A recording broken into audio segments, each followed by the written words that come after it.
I'm trying to dig for my hook. I have too many hooks in this bag.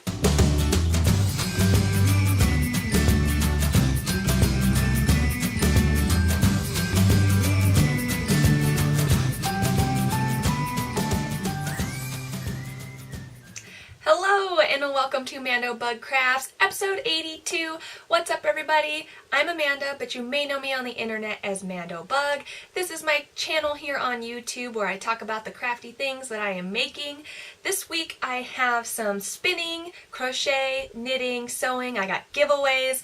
So let's start out with something I've learned. This week, you guys, this was actually pretty interesting to me. I stumbled upon it by accident. So I picked up this yarn. And it's so sparkly. I got this yarn at Vogue Knitting Live Seattle, which I will talk about later in the episode, but I noticed that I was talking about this on my Instagram stories, which I've been having so much fun with lately, by the way. Follow me as Mandobug on there. I have some ways to go to improve my channels. There are some people that I definitely wish that my Instagram story was as cool as theirs. I'm trying to remember the one I watched this morning. I don't want to say Clara Parks. Was it Clara Parks? I'll put it on the bottom of the screen. Her Instagram stories are amazing. Like, pause this video, go follow her on Instagram and watch her stories for the days because they're hilarious. Mine aren't that good, but I do my best to put Instagram stories up. And I realized when I was talking about this yarn, I called it Tinsel. So this yarn, just so you can get a little background on it, it's Mary Gavin Yarns hand-dyed yarn. It's 65% viscose, 35% metallized polyester lace weight. So when you get this much sparkle in a yarn, it's normally scratchy. This one is not at all. And in the stories, I was like, oh yeah, because it's Tinsel. Then that's when I realized I use the words viscose, rayon, and Tinsel interchangeably. And so then that got me to thinking, like, maybe I should check out the real differences between these terms. So I followed two reference resources, if you want to call them that. I'll put them down in the description box below. But I found them to be very helpful resources when it comes to what exactly is viscose, rayon, Tinsel. And so the dumbed down version of what I extracted off of these great resources, which I highly recommend you check out, is that viscose and rayon are an interchangeable term. So they mean the same thing. But Tinsel is a similar fiber. They're all plant-based fibers, extracted from trees. But the way they're extracted is the difference. So viscose, which most often you find extracted from bamboo. So some labels you'll see viscose from bamboo or just bamboo, and what they mean is viscose from bamboo. And then other times you'll see Tinsel, right? So viscose, from what I've read on the websites, is it uses a lot of toxic chemicals to extract the fibers from the pulp of the trees. Whereas Tinsel is, from what I've read, is trademarked by Lenzing, and they use a lyocell process which only uses one chemical, which has been deemed by the FDA to be non-toxic, and they pull their pulp primarily from eucalyptus. And so you get similar properties, and I think that's why the terms on the consumer end start being used interchangeably. But the big difference is really the sustainability. If you are very conscious of your footprint, buy Tinsel, go for Tinsel. That is the more sustainable process if you're working with plant-based fibers. I know they're working to refine and make the viscose creation process less damaging to the environment, but as it sits now, it is more damaging than Tinsel. So thought that was really interesting because I kind of thought it was all the same. And like I said, there's so much more information on it in these resources, so if it's something you're interested, definitely go check it out, read a little bit more. And the Eileen Fisher website, it's like a very nice dumbed down version. And then the other website I link to is a lot more of the technical side of it. So that's something I learned this week. Moving on to finished objects, I only have one. I finished some spinning. This is what I've primarily been working on, is spinning up this fiber. This is the fiber I got from Vermont Dye Works. It's 100% merino, and the colorway is hippogriff feathers. I think she only dyed 2 and she kept 1, so we're twinsies. I'm really excited to see what hers knits up like. I don't know what mine's going to be yet. So I took the 4.25 ounce braid and just shredded it into strips, and I spun it into 3 different singles and did a traditional 3-ply on it. I have the 2 skeins because my bobbins only hold about 2-ish ounces, and so when I was plying, I kind of eyeballed what I thought would be halfway. I eyeballed wrong, but it doesn't really matter. I just have one fatter skein, right? So this fat skein is 2.65 ounces or 75 grams, and it's 260 yards. The little guy is 1.4 ounces, 40 grams, 141 yards. And so I would say that this spin ended up in some places light fingering all the way up to sport, and I would say overall heavy fingering sport. Most likely sport. This is a pretty average sport weight yarn, although actually I think I remember when I was plying, some very small spaces ended up almost lace weight, like super light fingering, and I was like, what the heck happened here? You know, when you spin a traditional 3-ply, you get a more consistent yarn because you have the averaging over 3 plies instead of just 2. And so at some point I had spun each of my 3 singles super thin for a while. It's just strange how that happens at the same point in the bobbin. I don't, you know, spinning is so fun and interesting to me, and so I'm really happy to have this yarn. The squish factor is real. These are it's very squishy. I can tell that while I'm lacking in consistency, I used to have really good consistency back when I was spinning all the time before I had kids, and it was hard to spin in front of them because they want to play with the wheel.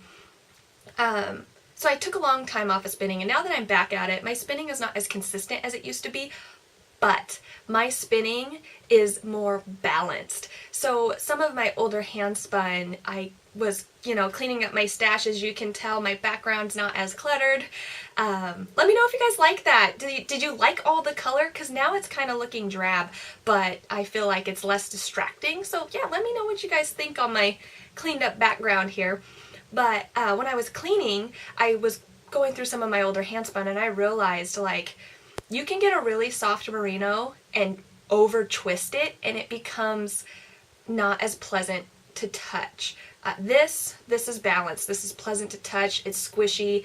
It's amazing. It may not be the most consistent, but I don't think it's going to be too noticeable once you knit it up. Like, I was showing you guys up close a little bit. It's not like blaringly inconsistent, but when I was winding and plying it, I noticed inconsistencies. So, yeah, that is my finished object, and this is her tag, Vermont Dye Works, hippogriff feathers.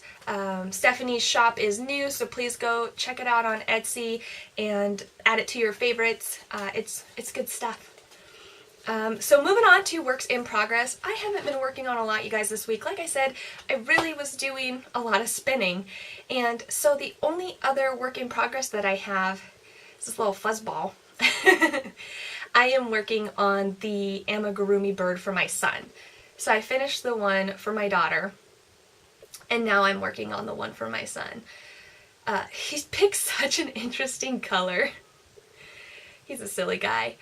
So this is 1 strand of Haiku Simplicity held with 1 strand of Caribou, crocheted with a 3.5mm hook, and it is the blind crochet that I've talked about. You use your senses, your feeling, and your intuition. I don't mean feelings as in your emotions, I mean feelings as in hands. You feel for your stitches, and you use your intuition, stitch markers and count, and a little hope on the side. But has been fun. I've been trying to keep it a secret from the kids, so I try to work on it after they go to bed. But I've let their bedtime slip lately, which is pure laziness on me. So there haven't been many nights that I've stayed up past them because they've been staying up late. Oh, and I'll put the design at the bottom. I don't remember the designer's name. Oh, maybe it was Craft Passion. Craft. I'll put it at the bottom. So that takes us to design time. So last time I did a Mandobug Crafts episode, I was showing you guys my swatches for these cabled, like this cabled idea that I thought, you know, I love this super baby alpaca yarn. I want it to be like a cabled cowl. But I started crocheting it at a loose gauge because once you take something that's so squishy and work it up too dense, it loses that squishability factor, and I wanted to keep that. I think I'm trying to dig for my hook. I have too many hooks in this bag.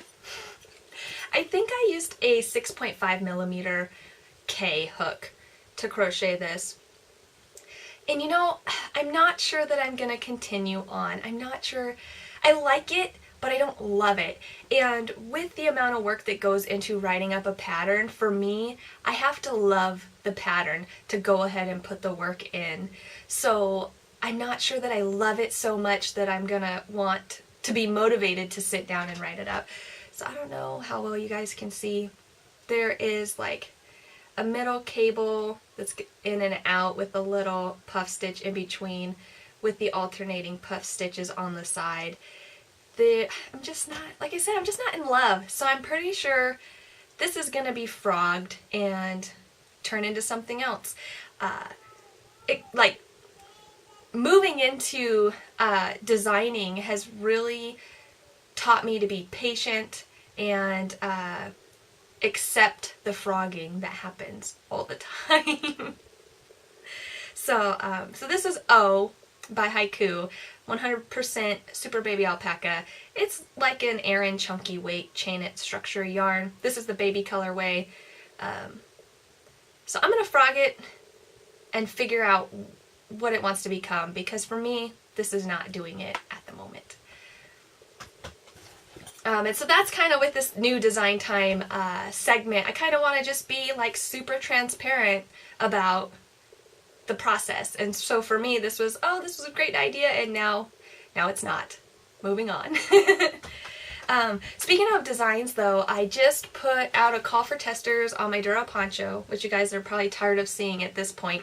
So I've got about 5 testers. Oh, it's inside out. I've got about 5 testers. I could probably use a few more, but if no one else is interested, 5 I think will be plenty. I've got people making a range of sizes, and one of my friends that I work with is making the large size in size 10, and she's already discovered that for her, the one size neck fits all is not going to work, because she's making hers for her son and he has a large head and she couldn't get it around. So I'm going to be modifying the neck probably for the larger 3 sizes upon her suggestion. So that is in the works. I do believe I'm going to be releasing this as a free pattern. And once I get all the kinks worked out of the pattern, as my testers help me, I'm going to make a video tutorial for it as well. So just wanted to give a heads up on that. So off to current events. So I have a lot of giveaways to give away. Well, I have 3. It's a lot for me. So let's start with the Halloween make-along, because that one ended on Halloween, and so it's been a little while. I used the random number generator, random.org, to randomly pick my numbers, and the first winner was number 12, who was an intrepid knitter, which is Diane. So Diane, you and the other winner, who was number 18, who was Knitwim, which is Lindsay. So the 2 of you, whoever contacts me first, gets to choose which bag they would like. There's the trick-or-treating monsters bag and the stripes with the peekaboo inside. So I have to tell you guys, first of all, congratulations to the winners.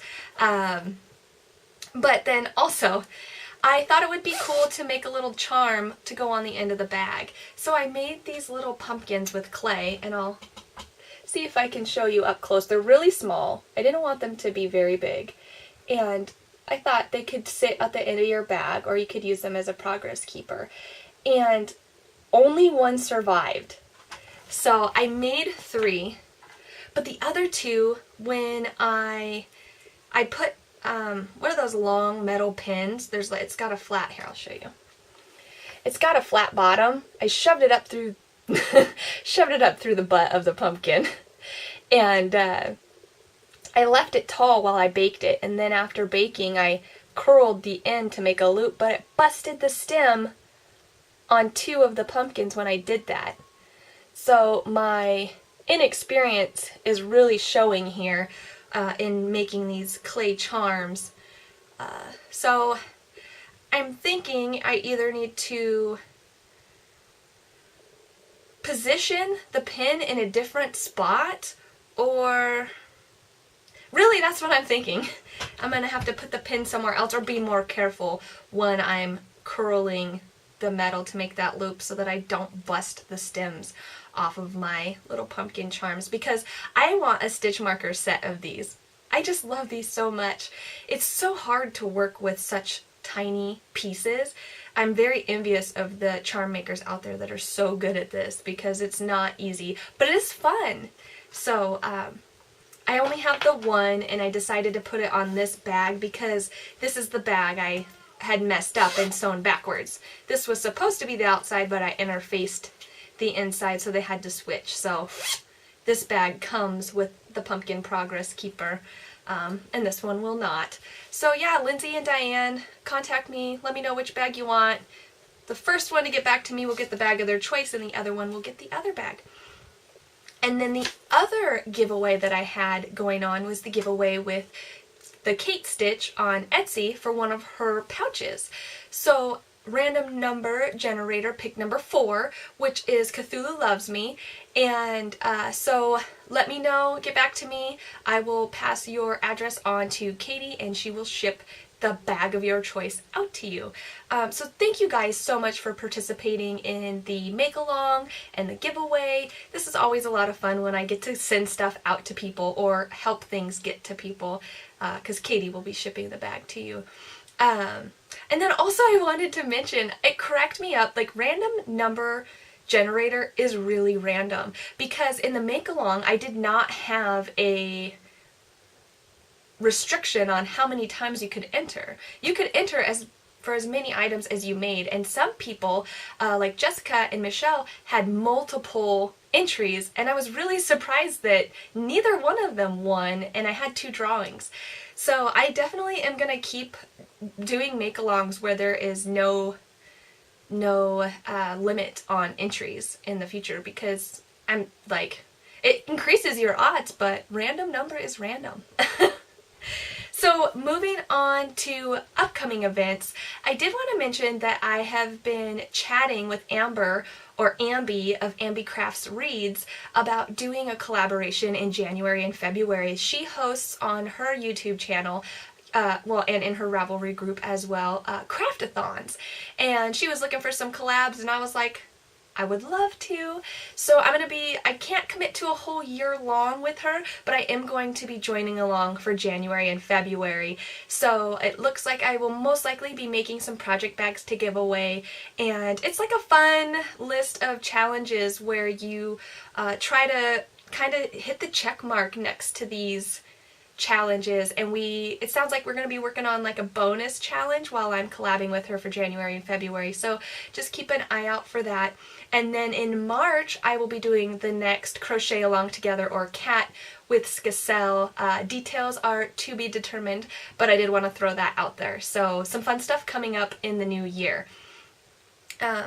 So that brings us to Let's Chat.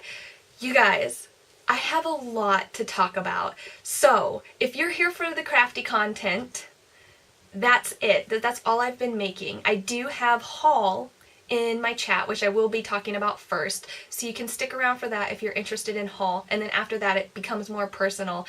But I haven't really chatted. I mean, the fiber arts tag was chatty, but I haven't chatted to you about what's going on with me currently in 2 weeks. So I have a lot to talk about. So get yourself something to drink, grab your knitting, grab your crochet, spinning, weaving, crafting, grab the thing that you love to do, and cozy up, because I have a feeling this is going to be long.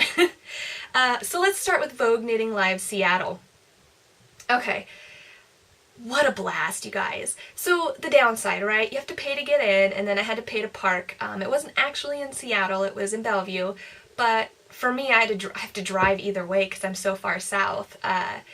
So I had my kids go over to Grandma and Grandpa's and stay with them while I got to go up to Vogue Knitting Seattle. And it was really the first time I ever have gone to a fiber festival or event alone.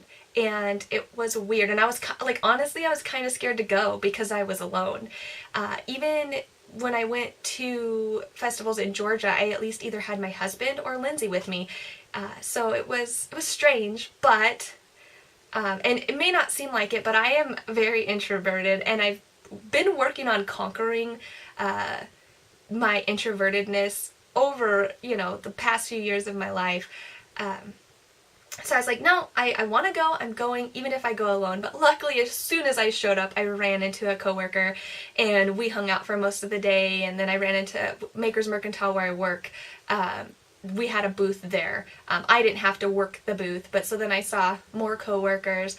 But the best part is I got to meet all of these local artists, and it was just amazing. I haven't been up in Washington for very long, and this is only the second festival that I've been to, technically third Fiber Arts Festival that I've been to since I've been here, and there were so many vendors that I hadn't bought anything from them before, and it was my first time meeting them, and it was just so much fun. So I'm going to go through Vogue knitting kind of in the way that I experienced it, if I can remember it all correctly. But I have my little note card, and you got a little pass to get in. This was probably one of my favorite parts. The first booth that I purchased from was Edgewood Garden Studios. Now, Edgewood Garden Studios is based out of Puyallup. It's out where my mother-in-law lives, and I really love their fiber. They're a great local fiber dyeing company. They mostly dye spinning fibers, but at the show they had a ton of dyed yarn. So I'm thinking that they're expanding their business, which is amazing, but I was there for the fiber. So I bought 2 braids, but I was giving one to my mother-in-law, so I let her pick. I'll show you the 2 braids that I picked up, and I have gone ahead and pre-removed all of the plastic so there's no crinkling, or there shouldn't be. So this is the braid that I'm going to get to keep, and it is a Shetland wool silk blend. I'm super excited. So this is the color Hometown 2, and it's just beautiful, and I love how the color just plays on that silk. And the other thing that's really fun is it's very long color repeats, which means when it comes time to actually spin this, I can have some creativity with the fiber prep. I don't have any plans right now, but this is wool unlike anything in my stash, and colors unlike anything in my stash. So I'm very excited to spin this up. I don't think that I've ever spun Shetland wool before, which is interesting because my mother-in-law has Shetland sheep, but I don't remember ever spinning Shetland. The braid that she's going to be keeping is this lovely, just to me this screams mermaid. So pretty. This one is a 60% Polworth, 40% silk, and this is Moonlight Gamblers too. And it's just that, it's this right here, this pop. This is what makes this braid.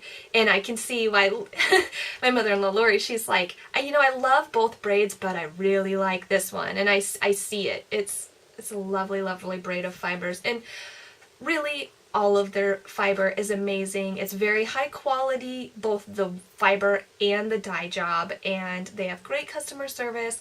I I love Edgewood Garden Studio, and I got to meet Ilga and Mike, which was also amazing. It's just really cool when you get to meet these people that you admire their products.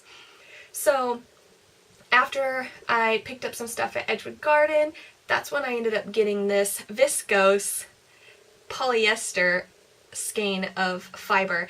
I couldn't pass it up. There was a bowl of this stuff, and it's just so shiny. I was like, ah. Yeah, I love me a good sparkle yarn. I had to have it. It was very hard to choose. I went with the dark charcoal because I have dark taste, but there was a like creamy tan color that would have also been amazing.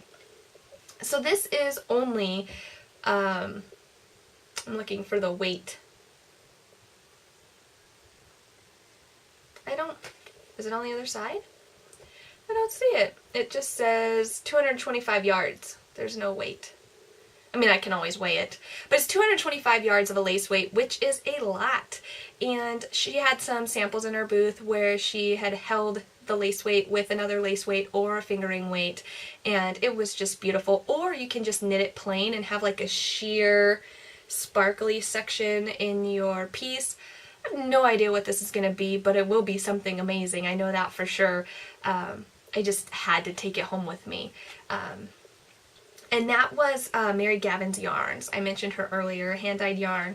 I was trying to ask everyone if they were local, and I don't remember all of the answers. So I don't know if she was local or not, because as I was asking around, there were people from New York, there were people from Arizona. It wasn't all super local, but it was all small, mostly small vendors. There were some large vendors, of course.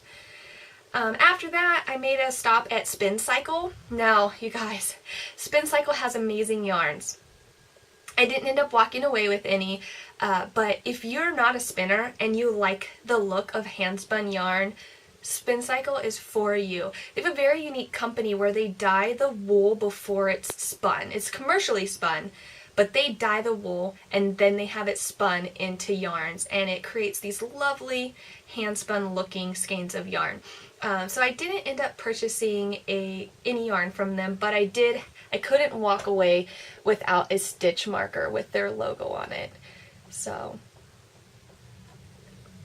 they are a local company, and they actually just bought a mill up here, the mill they used to use to have their fiber created. They bought the mill from the owner, and so I'm very excited to watch their business grow, and I'm excited for them, and they have great products. Oh, I forgot to mention, before that I stopped by the Three Green Girls, and they had all these bags and pouches and purses, and I got this little pouch just for like little keepsakes. You could keep stitch markers in there or coins in there, and is there something in there? A penny.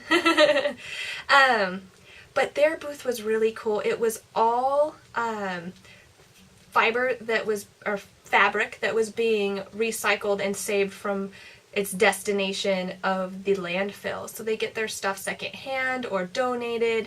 Almost all of their materials are completely free to them, so their handmade bags are decently priced and just high quality, and they were very lovely women, three sisters if I remember correctly, and I just loved their booth. It was so full of bags you couldn't even see their sign was at the top. I'm like, what is the name of your guys' booth? She's like, oh, that happens all the time, because I mean they had huge bags, and they button closed on the side for when they're not full, and then they can unbutton to expand as you fill them. They just had high quality, well made, unique bags, and I really enjoyed their booth as well. Oh, and then I made my way to, oh no, I got coffee on my book.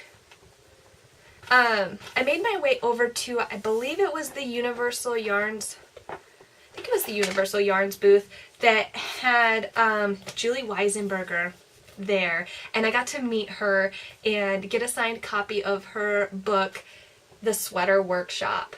And you guys, I'm so excited for this. I have so many works in progress that it's not going to happen soon, but this is a really great book. She's got a worksheet in there, and it was funny because I walked right past it at first, and then I got to talking with her, and as she explained her concept behind the book, what's in it, what it's for, how to use it, I was like, okay, I'm sold. I'm sold. Give me your book and please sign it. And she was just so happy, and it's so fun. Fiber festivals are so fun because everybody there, every single person there is passionate about the fiber arts, and I feel like that just creates this energy you just don't get anywhere else. So it was really cool to meet her and pick up her book. I have plans to make this one right here, and there is no pattern, so I can show. This is the Molly. And so, I mean, basically you get a worksheet, and then there's a couple sweater patterns in here. I want to say 9.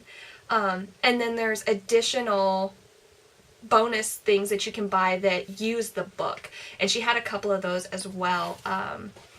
Because you need the cocoa, it's like the cocoa method or the cocoa knits sweater method or something like that that's in here, and you need that to follow the patterns. So I'm sure I'll learn a lot more about it when I get a chance to make that Molly sweater. I have big plans for it. I mean, I'm thinking, it's a worsted weight sweater, and I'm thinking handspun. I want a handspun worsted weight Molly sweater. So that was amazing. And then I think the last purchase that I made, oh, nope, 2 more booths, 2 more purchases. I went over my budget. Let me just be honest, you guys. I pulled out cash and I was like, this is all I'm gonna spend. And then the card kept coming out. I'm like, no. But I haven't been to a festival in a while, so I felt like treating myself. So the next booth I purchased from was a combo booth. It was O Loops and Banna and Bean. And so I got to meet Lydia of O Loops and, I think Amber? Yeah, Amber of Banna and Bean wasn't there when I purchased the bag, so I didn't get to meet her, but I couldn't pass this bag up. You guys know me, it's a Jack bag. And you want to know what really sold me on the bag? It's silly, but it's this guy. That guy, once I saw him hanging on there, and he's a progress keeper if you want, I said, he's coming home with me. It's a cute little, this is her shawl size bag, and it's got a purple lining, and I don't know what it was stored with, but it smells like cinnamon, you know, those cinnamon pine cones. It smells good. So I'm super excited about my bag. You know, you guys know me, I don't usually purchase bags, but I couldn't pass this one up. So that was really fun. And then the last booth I made a purchase from, you guys, this is where I'm gonna get into trouble. This was a mill in Oregon called Youthful Fiber Farm and Mill, and I think, yes, it just established this last year in 2016.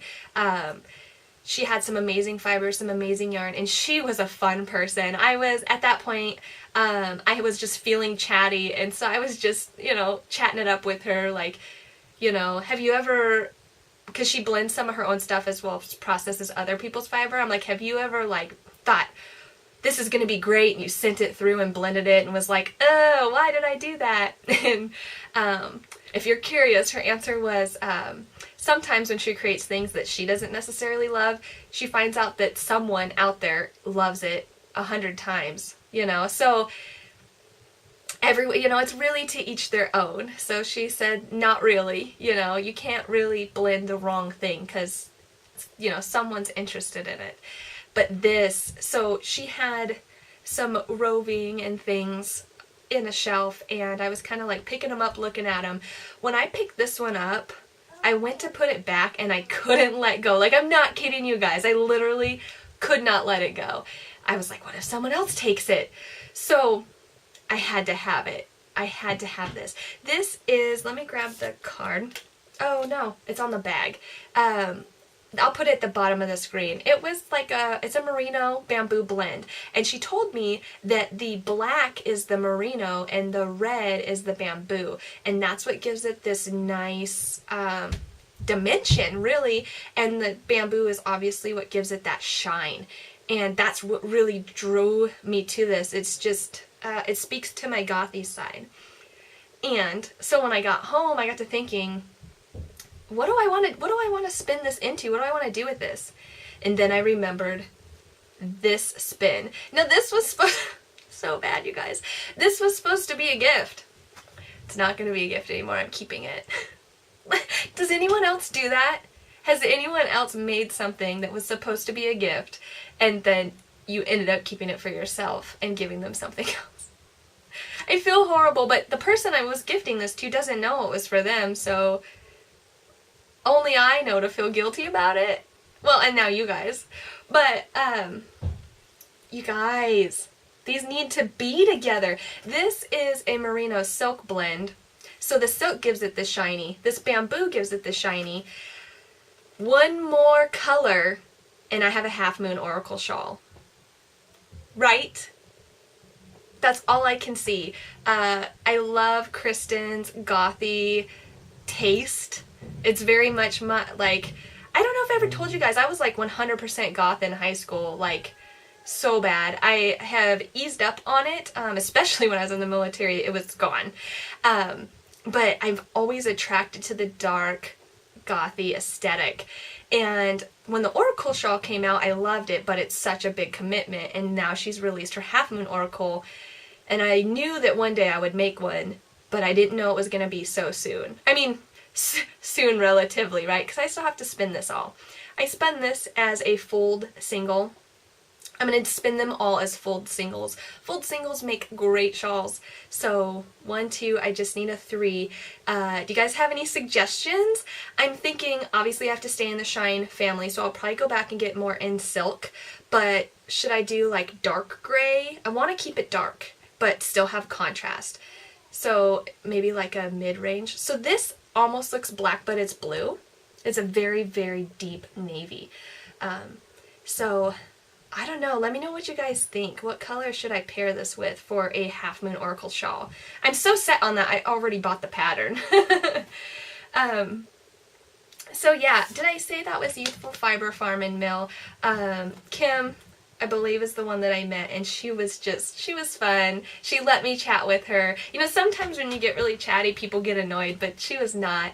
She was a lot of fun to just chat with, and I could see that passion in her eye about owning this mill and loving what she does, and how happy it made her to, you know, make the sale. And of course how happy I was with the sale. So so that was my Vogue Knitting Live experience. The event was high energy, probably one of my favorite events that I've been to, because it's like I went to Maryland Sheep and Wool, which is open and wide. It's like a mass market. You know, you have to hike places. There's so many people, so little time, so many booths and vendors. It can be overwhelming. The Vogue Knitting Live Seattle was big, but it just felt closer and more intimate and not as packed. There were plenty of people, but it wasn't as ridiculous as I feel like bigger festivals can be. They had the stage in the back with constant events going on. I mean, there was just so much going on all the time. Designers everywhere. I only got to meet Julie Weisenberger, but I know that, you know, Stephen West was floating around here and there, and Andrea Mallory and Bristol Ivy and many others. So it was, I'm very glad I went. So that, I think, is, oh, I guess one more crafty let's chat part, is I had a frogging party yesterday, you guys. Like, and I realized, because I went into Ravelry and updated these projects as frogged, I've never really frogged a project. Like, I have, if I've, like, kind of like my design where I've got a couple rows in and I'm going to frog it. It happens relatively quickly in casting on or beginning a project when I decide to frog. But I had never really had long-term projects where I was 50% done or more that I've decided to actually frog. And I frogged at least 10 projects yesterday, 2 of them being out of Handspun. And so the yarn's here. I rewound it and washed it, and I'm waiting for it to dry. This is 2 different spins, 4 different skeins here. This one I was knitting into a Mija shawl, which the pattern is great, but I messed up on it and I got stuck, and I couldn't figure it out, and that's why it stayed as a whip for so long, and so I ended up frogging it. I will knit Mija again in the future, but I'm not sure that I'll use this yarn. Just the directional nature of the Mija shawl may be better suited for a different yarn. And then this one, 100% honesty, you guys. I really hope you love this honesty thing. This one is handspun that I was knitting into a cowl, which I wasn't loving the pattern. It just wasn't making me happy with this yarn. I don't remember exactly what the cowl is, but I'll put it down at the bottom. But the honesty. When I lived in Georgia, my brother was living with me in the middle of it at some point, and his cats moved in with us, and his cats started peeing in my house. And that caused my cats to start peeing in my house. And so my cats peed on this project while it was in its project bag. And so I had to wash and wash and wash it. I had to wash and wash it. And so when it first happened, I washed the entire project the way that it was, like the needles and everything. Well, I had the needles tip out of the bowl, the tips, but I left the cord in there because I thought that I was going to continue to knit it. So I just dumped the cakes and the work in progress in wool wash, washed it, did another one, and then eventually let it dry. And so I remembered that when I washed this one again, I was like, oh yeah, that's the one that got peed on. It smells like wool wash. Now, I just bought my first little bottle of Eucalan in their Rapture scent. Now, when you smell Eucalan in the bottle, it's very, very strong. But that's because it's concentrated. You don't need a lot when you use it as a wool wash. So, I mean, I just tiny little drop in my bowl, and now, like from here, I can't smell it. But when you get up close, it smells lovely. Rapture is a very lovely floral scent. But yeah, so I've got some reclaimed handspun here that it will be happy to be other projects in the future. It feels good to have frogged so many whips and to just like know that they're not lingering in the background. That being said, I still have 8 works in progress, not including designs, because I usually don't put them on my Ravelry page until they're done. So I still have a lot, and I'm feeling like I need to whip down. You know, I want to finish these whips by the end of the year. I don't think it's possible to finish them all, but I think it's possible to finish a majority of them, and I really need to keep myself from casting on new things until these are done. And I really have to tell myself, if I'm not loving it, maybe I should really frog it. And that was what I asked myself when I went through them, like, do I really want this bad enough to work on this now instead of cast on something new? If I didn't, I ripped it. If I did, it will be finished. So that feels good. So yeah, I had my first frog party, and I think it was a success. And then, so last week, what I would have talked to you about was Halloween happened. Halloween was so much fun at my house. Well, it wasn't technically my house. We loaded the kids up and went to my dad's, who's not that far down the road, and took the kids around the neighborhood. I mean, it was a great and bad idea at the same time. So my dad still lives in the house that I grew up in since I was like 5. And so I know all of the neighbors. And we lived with him for almost 2 years. So the neighbors know my kids as well. So when we went trick-or-treating, they were just dumping candy in their bags. If you portioned out the candy, my kids probably between them had 4 full-size bags of candy. We're still eating it, still. And it's just, it was way too much, but it was a lot of fun. Emily dressed up like a T-Rex, and Jack was a fireman, and they just were beaming from ear to ear, running from house to house. And, you know, they're 1 and 2, right? Almost 2 and 3. So their language is developing. It's not quite there. So Jack would go, "Happy Halloween!" It was so stinking cute. Hearing them try to say Happy Halloween and trick or treat and thank you, because it sounds like thank you. It was just the super cutest thing ever. And so that happened, and then that weekend was the baby shower that I had been prepping for one of my best friends, and that was successful, just stressful because I completely catered it myself. Josh, my brother Matt, and his girlfriend Lindsay came over. They live in Eastern Washington. They came over and helped me make the decorations and stayed up with me late the night before, getting everything prepped. Josh had to work during the baby shower, but my brother and his girlfriend, they came and helped me set up. And overall, I think it went the best it possibly could have. That was a lot of fun, and with my brother visiting, my kids just love my brother. He is, you know, into video games and likes to play with them and always brings them like goodie bags with little fun toys in them. And so they love when he visits. Well, and then also they wanted to go to the mall here because we have stores on this side of the mountain that they don't necessarily have out where he lives in Yakima. So we went to the Tacoma Mall, and they have a Build-A-Bear there, and we ended up wandering in, and so I got Build-A-Bear for the kids, and I almost cried. Like, Emily was so happy that I almost cried watching how excited she was to she picked out a horse and filled it and put the noise in it and put the heart in it, and she was just like squeezing it, and oh my goodness, I was tearing up. It was so cute. Jack had fun, but you know, he's not quite 2, and so I don't think he really got it as much as Emily did. It was amazing. And then also at that mall, they have a Lush. Have you guys ever been to a Lush? Do you have a Lush near you? I believe it's a Canadian company, but they make like organic and vegetarian, body care products. I think that's more accurate. They make bath bombs, shower gels, lotion bars, face creams. I think they even have some makeup. They have stuff for your hair. But it's all super organic and vegetarian. I don't want to say vegan because I don't remember seeing that, but I saw vegetarian. And so I got my first bath bomb. Oh, you guys, I'm hooked.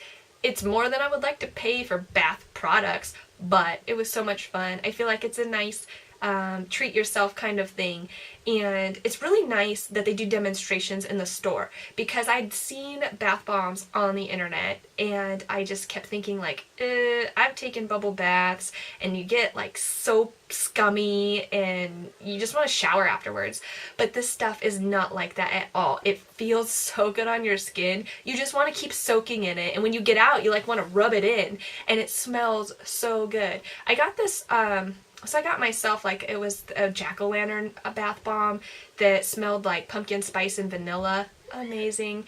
And the kids, I got them this stuff called Fun, which is like a Play-Doh soap, which you can use to make bubble bath, or you can mold and you can use it as a soap. It smells amazing. There was like citrus peel in it and stuff, and like the colors are all pretty natural. Like I could definitely smell the purple. Smelled more like black licorice, and which is great because I was talking to him about how my kids sometimes drink bath water, and I always worry using less safe bubble baths about what ingesting the bath water can do.